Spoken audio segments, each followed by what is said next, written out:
Welcome, theater addicts. My name is Karen, and I'm here at the Fire Hall Art Center about to see Bombay Black, directed by Rohit Chikhani. And this is kind of a reincarnation, I guess you will, of the production from 2017, which was originally presented at the Vancouver Fringe Festival and won Pick of the Fringe. So they've brought it back to us again this year. And I'm really intrigued by this performance, not just because it got Pick of the Fringe and I missed it last year, but because this director has taken a spin on the original story, written by Anash Irani and originally produced back in 2006. It's the story of a mother and her daughter in India, and it's an interesting scenario because my best understanding is that the daughter is an exotic dancer and performs in her home. And her mom is kind of her boss. And this gentleman visits them. And the story unfolds from there. So Chikhani has taken the story, and the visitor is now a blind man. So that's a little bit of a twist. So it sounds like it's already a story that has enough intrigue and mystery and mystique on its own, and he's added a little level more. So I'm intrigued by it all. I'm not familiar with the original story, but you know, the fact that it's a Pick of the Fringe and it's coming back, it's going to be playing for a bit. I'm intrigued. It's obviously a hit, and as far as what to expect, you know, I think it will be deep and dark and mysterious. I don't think it's going to have any particular message that we relate to nowadays. I don't think it's going to be comedic. I just think it's going to be entertaining. So that's what I'm in for. So I'll let you know what that's all about in a bit. Welcome back, theater addicts. Well, that was very interesting. So it is 2 hours long, so be prepared for that. Because to me, it takes a little bit of patience. Although the first act has a good sense of humor, which was really surprising for me. I was not expecting that at all going into this. So that was nice, actually.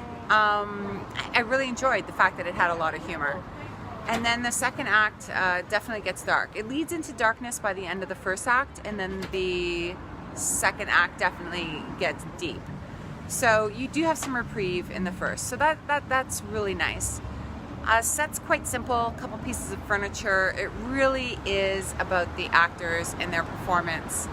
And I have to say, you know, the performances are solid. This isn't their first time doing this. However, to me, the mother was the highlight. Her deadpan humor, like the mother-daughter relationship. Again, maybe it's because I'm a daughter with the mother, and it's a similar situation. You know, only daughter, only mother. And maybe it's because I could really relate to that, but I just kind of felt all of that. You know, it wasn't over lovey-dovey, it wasn't a love-hate relationship, but it did have a sense of that for sure. So that was interesting in its own right. And to me, it was all supposed to be about this third character that was introduced. And don't get me wrong, that's where it all peaks. But and I don't want to give anything away, so I'm not going to talk about that at all. But yeah, there's some real characters, there's a real story. It does take you on a ride. I think that's the best way I could describe this. It definitely takes you on a ride, and an enjoyable one, an entertaining one, and something that's unique, something I haven't really seen, especially lately. I can't actually think of anything I've seen in this past year that kind of takes us on such a journey. I didn't really expect much of a message in this, but there was. As far as triggers, I don't really want to say much about that because I think it will spoil the story. Instead, I think this performance it takes you to a different place. So, for example, some of the things I really liked were, besides the mother, I think her character was outstanding. And her performance of the character was outstanding. She made me laugh. She also made me think that she was a horrible woman. All together. So that's difficult to do. But the senses, you know, this is about a blind man, and I think I see where the director was going with this, is he used it as an opportunity to have people focus in on senses other than sight. You go to theater and you often see things, and there's a lot of performances that will include very accessible things to help people enjoy the performance. But this really drew you in. It would bring the lights down at times where you couldn't see anything, and it was all in the dialogue. So that was really interesting, and I truly appreciated that. So that was very insightful. I have to admit, the things I didn't like were really menial looking back.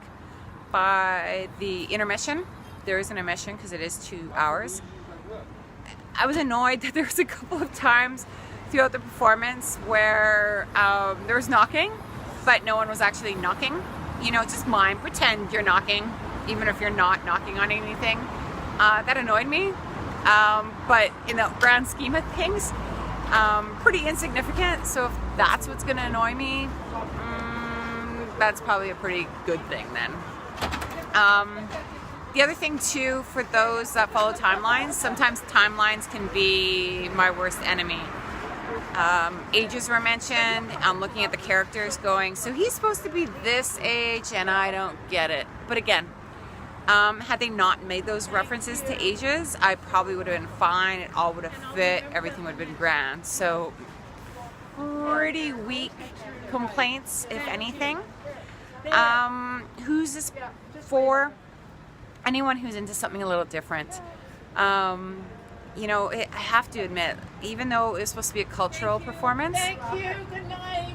I was able to draw so many parallels and relate to myself. So perhaps maybe that's what makes a cultural performance, is when it can make you, outside of the culture, feel and relate to the same things, then maybe it's achieved what it's meant to do.